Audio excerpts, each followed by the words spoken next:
Hey, this is Sabrina Monarch here, bringing you a transmission, possibly a life-changing one, about healing from the haunt of past lovers and exes. And I use the word haunt as a very intentional metaphor and, in some sense, a reality. And we're going to be looking at the Scorpio archetype, specifically the third decan, to get really niche about this. Um, but if you are someone who has a hard time moving on, or you have felt your thoughts preoccupied with the ghost of someone from your past, this is for you.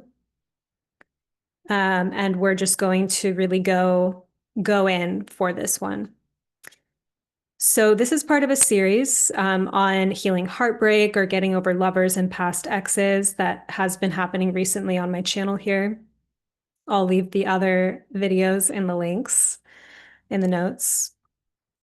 But this exploration today is specifically about feeling haunted by past lovers because they represent your desire nature still, or your peak eroticism or an ideal romantic partner, even post separation, which creates a whole other kind of complexity of grief.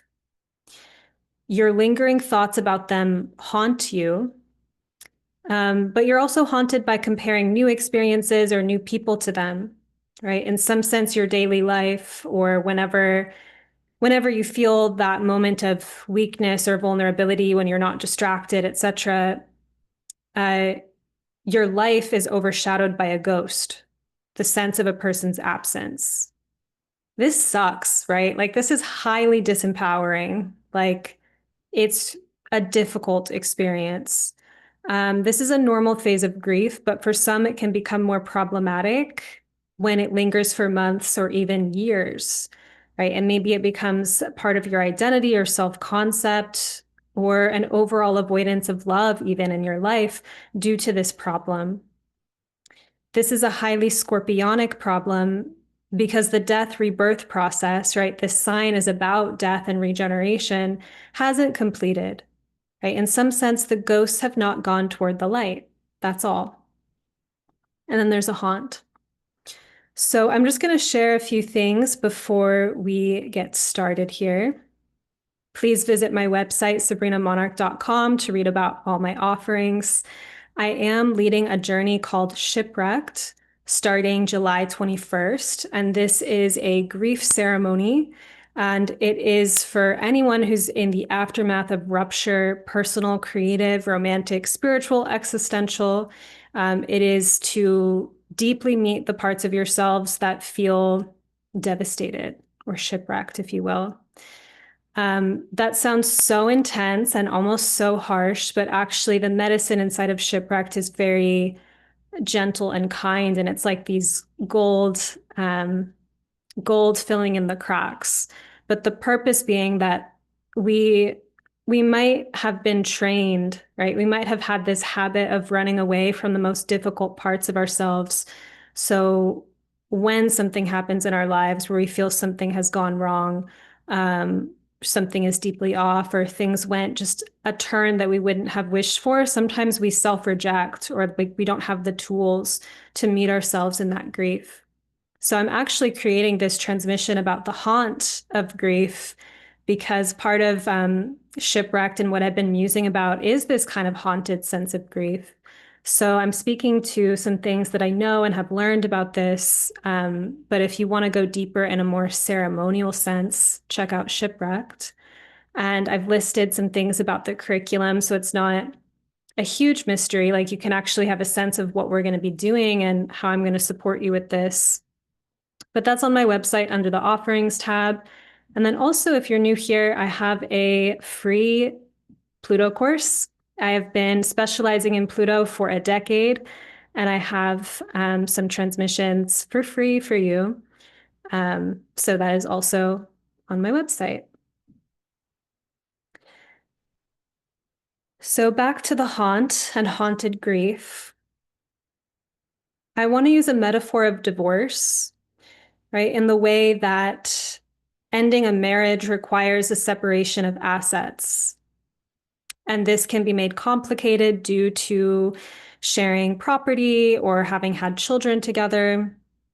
And so these concerns are very material, and in some sense, they really must be dealt with. Like it's kind of inevitable. If that separation is happening, you have to deal with these material matters. At an energetic level, ending a bond with another person who you went very deep with is not as clear cut as a divorce proceeding, and no legal body is mediating that process, right? Like you're on your own, you're in your own relationship with God and your own spiritual waters and your own body and body autonomy. Like it is a divorce proceeding nonetheless, depending on how deep the investment was. But again, it's really not being mediated by anything. And additionally, this haunt can be stoked by relationships that didn't even happen in the first place. Because actually, if you think about it, relationships that have a deep sense of completion inherent in their ending don't haunt you because the relationship had a full arc, or maybe it ended on terms that you were okay with. And so even if you had some grief, you don't get stuck in this like, well, what if, or maybe that was the best I ever had, or blah, blah, blah, because you saw it run its full course and something happened that helped you move on. The material circumstances don't have to be deep to inspire the haunt. If the fantasy was deep, the haunt can happen. So limerence, crushes, and fantasy in general can trigger this dynamic.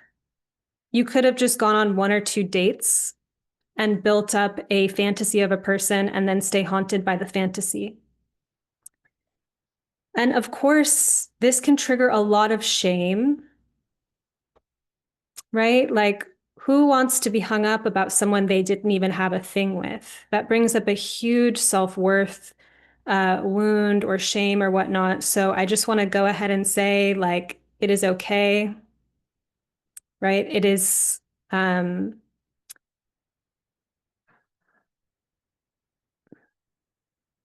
this is a very painful experience, and it's not about you not being enough or something being wrong with you. Having your eros triggered by something and feeling this kind of spark of aliveness or this sense of possibility can be sparked by fantasy. And when the situation can't actually hold that projection and doesn't, therefore the relationship doesn't happen or it ends sooner than you'd like, you're just left with yourself and your unfulfilled desire. And that's painful. So just having some compassion for that being a possible thing that's happening, as opposed to making it mean something about you. And we're going to get deeper into working with this as this video goes on. But because there's shame in this dynamic, I don't see it talked about a lot because it's not like a power position of like, oh yeah, I'm so hung up on, this person or whatever. Like it's not maybe what you would like present to the world or to the public. So it gets kind of put in the corner in the world of shame.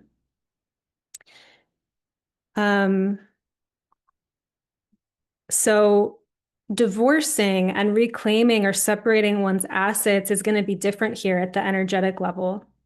It requires a different approach, some of which I'll be exploring here. And like divorce, you might walk away with assets that weren't even originally yours, right? It's a product of what you created together. Even in a fantasy-based situation, it's like new awarenesses of self or new parts of yourself that came alive due to being fascinated or compelled.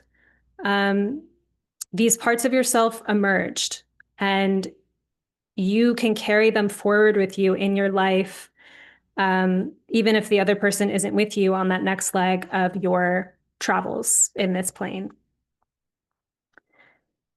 So if you have planets in the third decan of Scorpio, so that's 20 to 29 degrees of Scorpio, I would imagine you would resonate with this whole transmission. It doesn't matter if you have something obscure there, like Pluto or a nodal placement. I really have clocked many times that people who struggle with taking a very long time to get over someone have placements in the third decan of Scorpio. I have Pluto there. And this dynamic has been a big part of my great work in terms of alchemy and my understanding of soul and eros.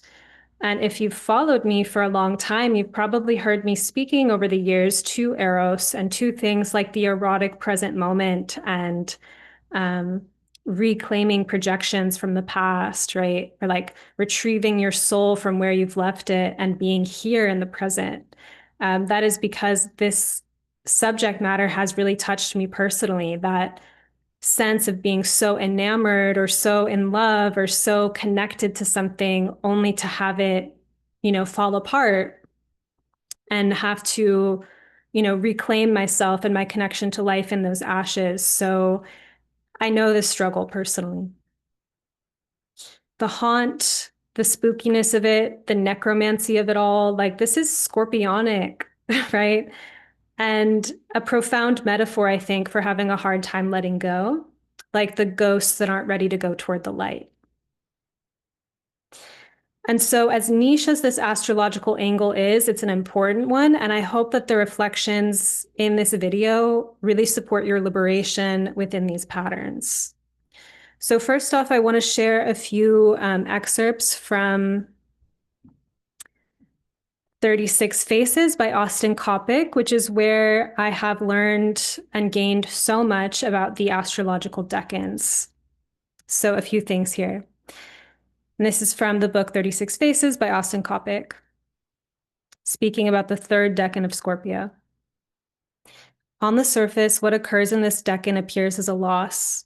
Love is revealed as an illusion, a mere matter of selfish projection. Yet it is not a loss, for the desire and the capacity for its satisfaction never truly depended on anyone or anything else. Yet to transform disillusionment into satisfaction, a potent operation is necessary. The enemies and lovers seen in the second face of Scorpio part ways in the third. This face pictures the alchemical separation of desire from the person or object to which it was formerly attached. Though the lover has gone, desire remains.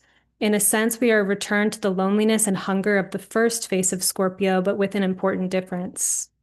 The hunger pictured in the first face, or the first decan is what face means, was moving towards union with its object, while the desire that reemerges in the third face has known union and now departs from it. It is a place of separation and transformation. Fulfillment comes, but not in the manner first desired. Right? Like the lover has gone, desire remains. You're turned back on your desire, loneliness, and hunger. This decan is connected to the Seven of Cups, right? And if you know that card, if you know the tarot, there's lots of associations with that, with fantasy. This is ultimately a face of wrestling with one's own desire nature, for it leads one inevitably back to confrontation with the nature of desire itself. It is the property of no one else. The floating cloud of fantasies must be recognized as wholly one's own. The formula by which this is accomplished is the separation of desire from all external objects of lust. It is a matter of the transformation of a desire rather than its immediate gratification in sense objects. Desire, denied its objects, rebels and tries to dominate the person in which it resides. This debauchery is not the proper formula for this face, but a rebellion against it. The process truly described is of the dissolution or putrefaction of desires back into their raw, unstructured form, their prima materia. So we bury the corpse of past loves and wait for the flowers to grow from their graves. But such dissolutions take time, and the ghosts of desire which haunt this face are real. They are projections of our energy, split off into quasi-autonomous phantoms. So if you've had this experience, right, where it's like you are dealing with a loss and you just kind of see that person or things that remind you of them or their absence everywhere. And sometimes it gets really weird or kind of uncanny or like seeing their doppelgangers or stuff like that. Um, and that sense of like actually truly being haunted. So back to this quote, when desire's hungry ghosts have finally been laid to rest, the compost is complete and a rich loam results. In the grave soil of yesterday's love, anything can grow. This face is thus a formula of liberation, for if we were not capable of laying our desires to rest, returning them to pure energy, we would be enchained forever, prisoners of what we once held dear. There is a contradictory quality to the action seen in this face, for each desire buried in the grave earth is like a seed, and from it a fresh shoot will inevitably rise. Though rife with heartbreaking and violent images, this face is ultimately one of liberation and great satisfaction.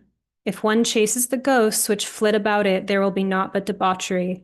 If, however, one releases what one no longer possesses, what returns is satisfaction superior to anything previously dreamt. Those pictured in this face are challenged to wholly possess their own desire nature and find complete sovereignty over its continual death and rebirth. I think that's incredibly powerful. Yeah, I've returned to that passage in relationship to this theme multiple times and I'm blown away by it. And if you relate to this dynamic, like that was a word, that was a sermon. Here's my thoughts and reflections. My first piece of advice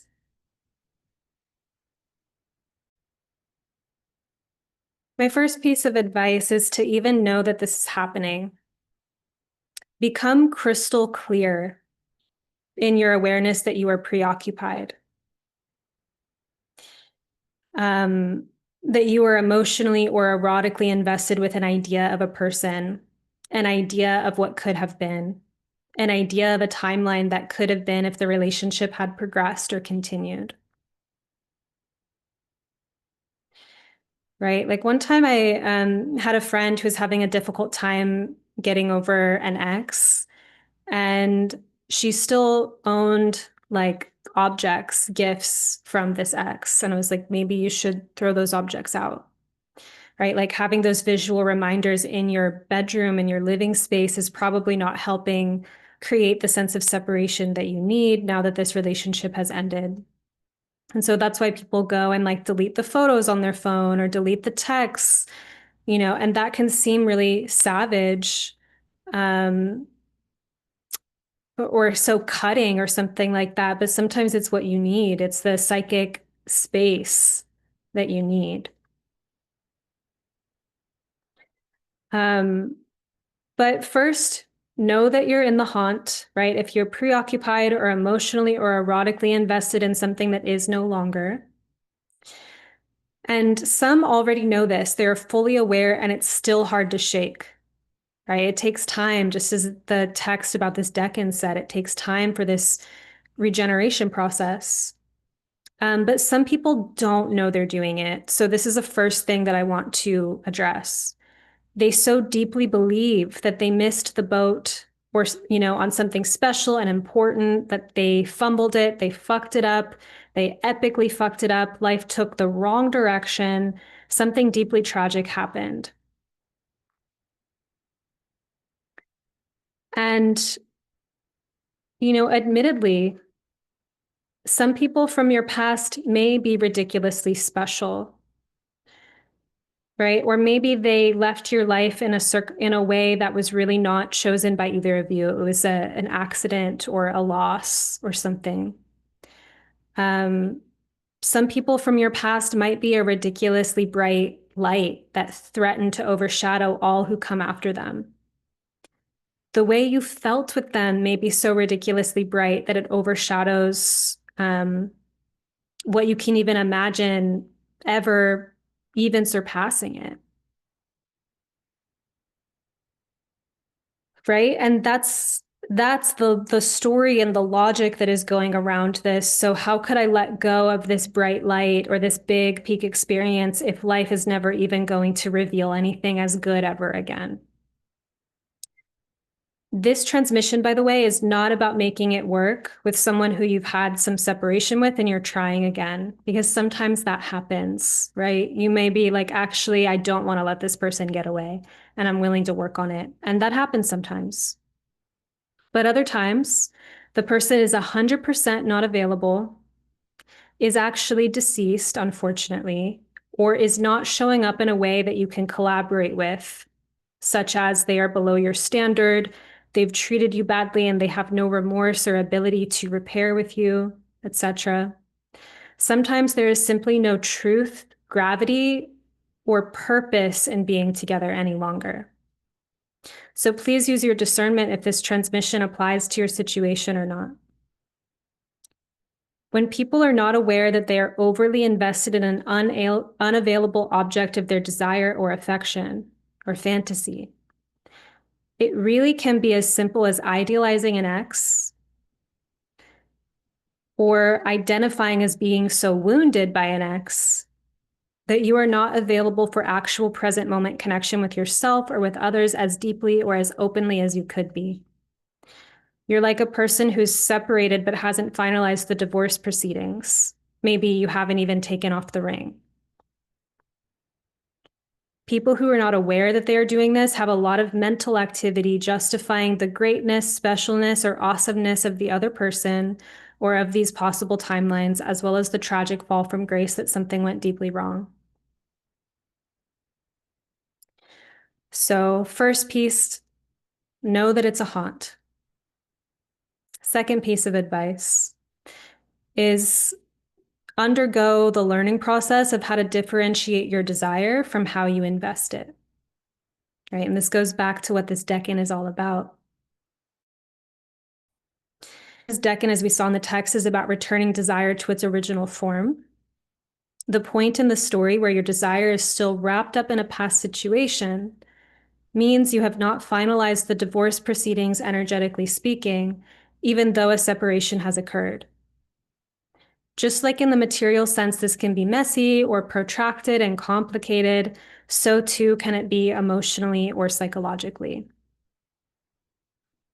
And so, as I've spoken about in prior videos, having erotic updates or present moment erotic moments, it's a little bit of a mouthful.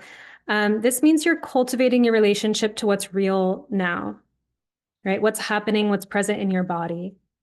So, discovering new pathways to pleasure, discovering sensation-based connection to your embodiment as opposed to fantasy-based pleasure practices, especially if you're using the same fantasy over and over again. It's like discovering new ways to feel alive and to feel connected to your experience and to feel truth in your body in a present moment way, as opposed to following a familiar groove that you have of like, if I think about this, or if I think about this person or this fantasy, then I'll have this experience, etc. So the more you cultivate your own eros, the more independent you will feel, and the more gravity you'll build for your own liberation. Sharing eros with others is such a beautiful and desired earthly experience, right? And ultimately, your ability to have energetic and erotic sovereignty and to invest intentionally and co-create intentionally with others will actually serve your intimate life as well, right? Because if you can approach connection because there is desire and willingness and like shared joy and co-creating, as opposed to kind of getting into need and codependency, then you get to experience your, erotic sharing as a kind of gift and an offering, as opposed to an exchange of codependency. I didn't want to say need because I think needs are valid and part of life. But in terms of differentiating your desire from how you invest it, this means you grow more aware of what your energy feels like and its merits and your ability to enjoy and appreciate it, as opposed to feeling disempowered because you're fixated on merging your desire template with a non-viable relationship, right? Which is going to feel very frustrating. the more you cultivate reverence for your Eros, the more you can truly privilege it and be intentional about how you direct it into your purpose, self-love, studies, hobbies, art, creativity, friendships, and so on, right? All of these things in our life that we can be experiencing our Eros through and with. So when I'm saying things like cultivate your Eros, yeah, this video isn't specifically strategies on how to do that. It's more of an overview. But if you do follow me and connect with my work, I have been integrating sexological intimacy coaching into my work. So I am discovering like a beautiful set of practices that work really well with all of these things. So make sure you're on my mailing list if you want opportunities to work with me in that way, or want to just kind of hear how things are developing and how I'm integrating these learnings with astrology as time goes on.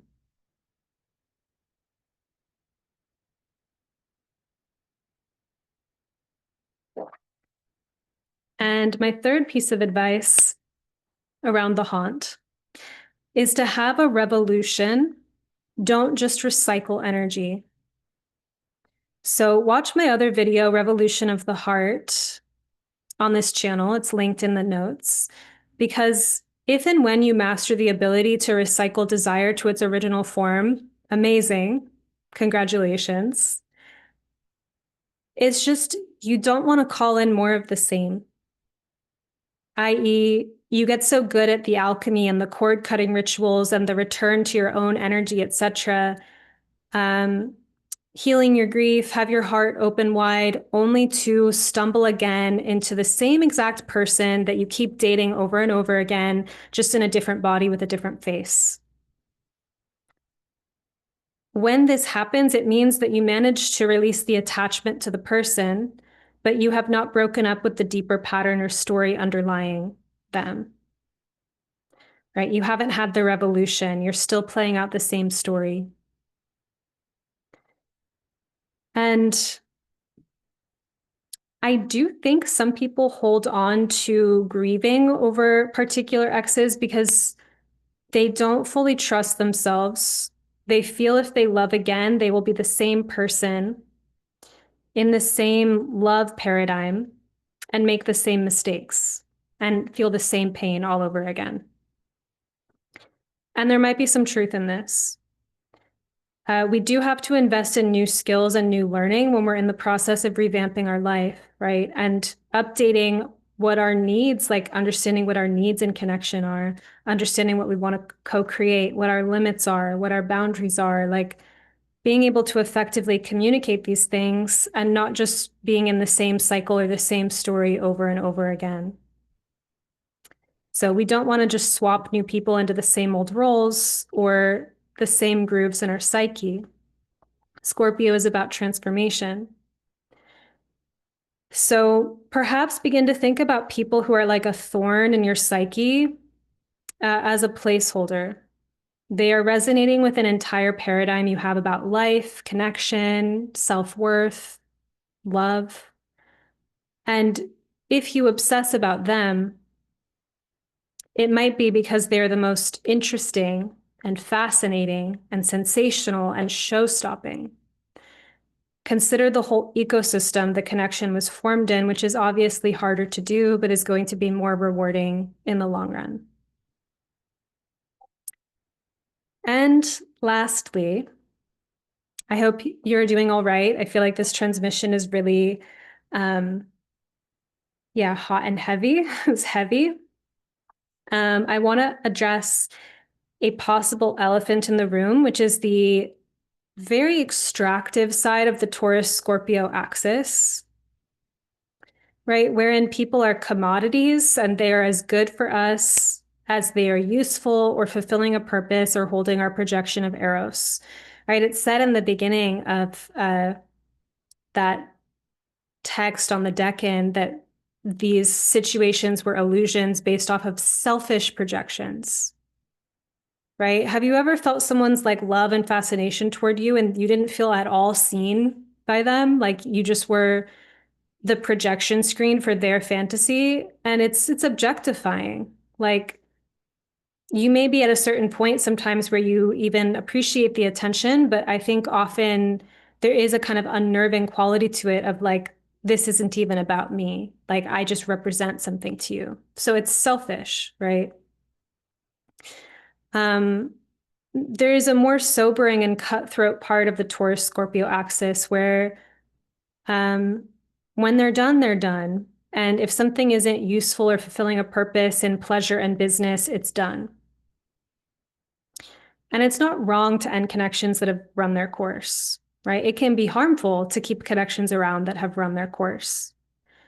Um, it's often inside of relationships that we're learning and updating our awareness of ourselves and our needs. So sometimes the person that we entered into a relationship as is not the person that we've become, and the relationship doesn't always follow with us.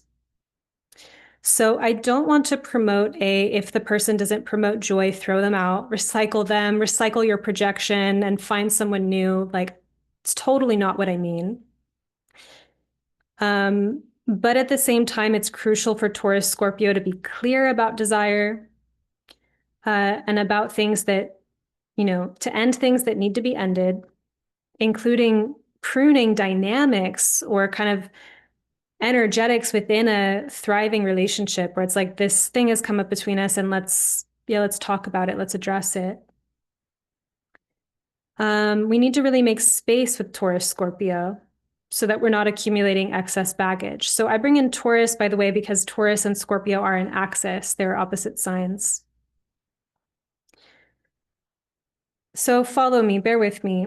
At a deeper level, gaining more liberation about one's erotic energy can enhance our ability to make mutual relationship agreements with others, right? What would it mean to engage relationship from a place of higher purpose and joy and value, higher creativity, higher purpose, higher ideals, as opposed to relating from the place of um, more or less a transactional thing? And that being said, clear relationship agreements are not necessarily transactional. Like, there may be something beautiful and beneficial for both parties, and there's a clear agreement, and there's something naturally expansive to that. I kind of mean transactional more when you see someone as a means to something and you're not fully honest with them about that, or when someone's approaching you in that way. And yeah, these things aren't clearly agreed upon, but there is some kind of exchange of deep need or desire.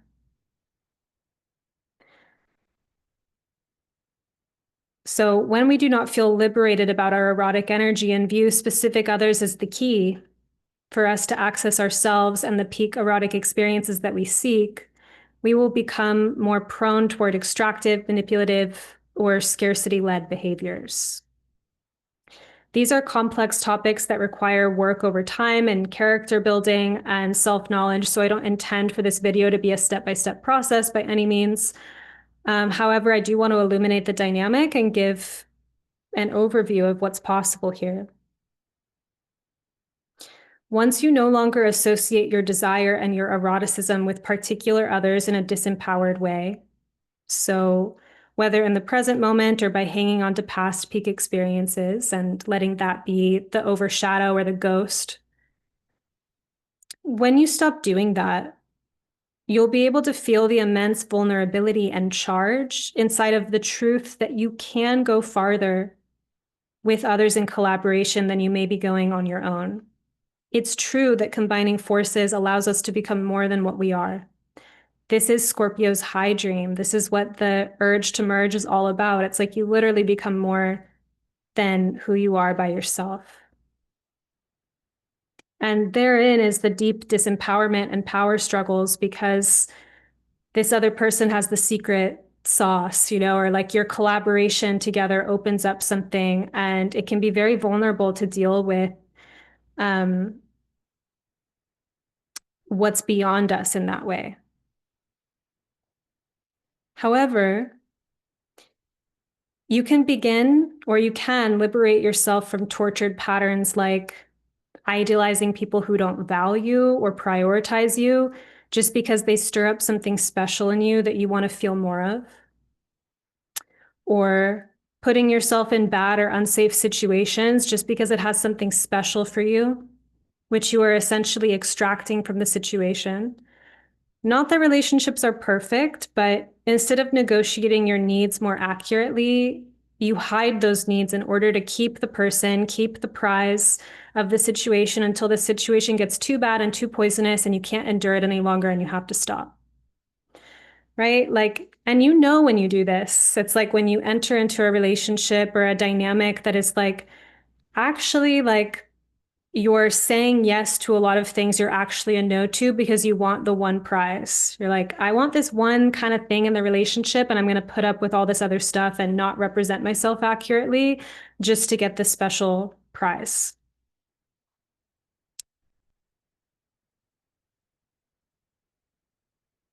Another pattern that you can break up with is romanticizing the fantasies you build up around a person or the possibilities with someone more than you're addressing the tangibilities and the realities, right? Like, yeah, idealizing the possibility, seeing the potential in people and falling in love with that, and totally overlooking how they're actually showing up, the character that they're actually showing you, how they actually respond and interact with you and relate to conflict, etc. Like what's actually tangibly happening, and allowing, if it's not so special and extra valuable to you, right? Like you feel empowered about your own erotic energy and you're not like, oh, this person's making me feel this.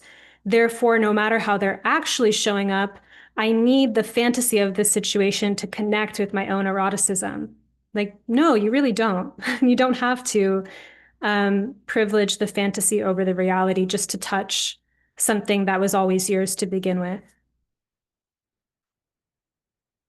So once this magical juice that you feel, your eros as lit up by another person or special circumstance, is not such a rare gem that you compromise your dignity or values or emotional safety or purpose or truth or honesty for it, then you have the option to build real connections based on shared fire and mutual desire and eros. Which means necessarily, besides caring about that special plus factor, that spark, that aliveness, the specialness of the connection, you must also be considering character development, higher values, shared purpose and direction, reliability and consistency, communication, kindness, logistics, any other thing that make a relationship actually real, present, and viable. Unlike the spark of eros, which can just happen and can incarnate inside of circumstances that are trauma bonds or aren't really sustainable, character building, relationship skills, and emotional intelligence, these things have to be worked at intentionally. They have to be commitments or things that we devote ourselves to.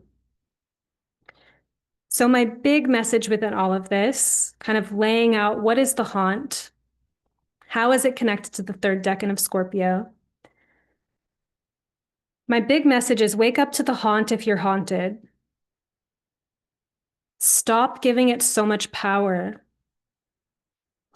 Reclaim the projection, right? Which can include, like, if the channel of feeling that eros is primarily through fixating or fantasy, or thinking that it's attached to that person or whatnot, it's like the skill set is in building new channels that you are personally empowered to play with and interact with, right? Dancing, making yourself good food, new routes to self-pleasure, like expanding how you relate to your body, going in like visionary play states. I talk a lot about like playing with the sun, but I love to like play with the earth and play with the elements. Like there's so much possibility for how we can engage eroticism. And so noticing that if there's a track or a loop, right? And Jack Morin in his book, The Erotic Mind, calls them troublesome turn-ons, right? Where like we're kind of attracted to something that brings us trouble in our lives. It's just noting that, yeah, there's a channel Like you have built a pathway to think about this person, or maybe they were important in your life at some point and that's changed. And so, more than like, because you can process that, you can grieve that, but also strengthen yourself by building more channels by which you get to feel alive. And that's going to really empower your sense of sovereignty. So, reclaim the projection and give your desire and eros a more sturdy vessel through building skills and integrity in your life, right? And connecting with other people that are doing the same. So, good talk. I forgot to say at the beginning to please like this video. Please leave a comment at some point and let me know if you resonate. This topic was very close to my heart. As I've said, I've worked through these types of dynamics. And now I'm so excited to be experiencing a kind of lucidity in how to talk about the pattern, that I have maps to maybe support the liberation of others around this kind of topic, because I do think that having a connection to our eros and our aliveness is so important. It makes life more beautiful. It gives us energy. It is a way that we feel inspired. It's a way that we feel connected to our nature. And having that kind of stuck in a loop that we're having a hard time breaking out of is a story about breakthrough and liberation, right? That's a lot of power that's going inside of that loop or that haunt. Um, and so learning how to reclaim that energy and have access to that energy, and also have a newly inspired a revolution about how we circulate that energy in our own lives and in our relational lives moving forward, so that we're not creating more of the same that we've had in the past, but we are actually onwards and upwards, deepening in our dharma, deepening in our soul path, deepening in our exploration.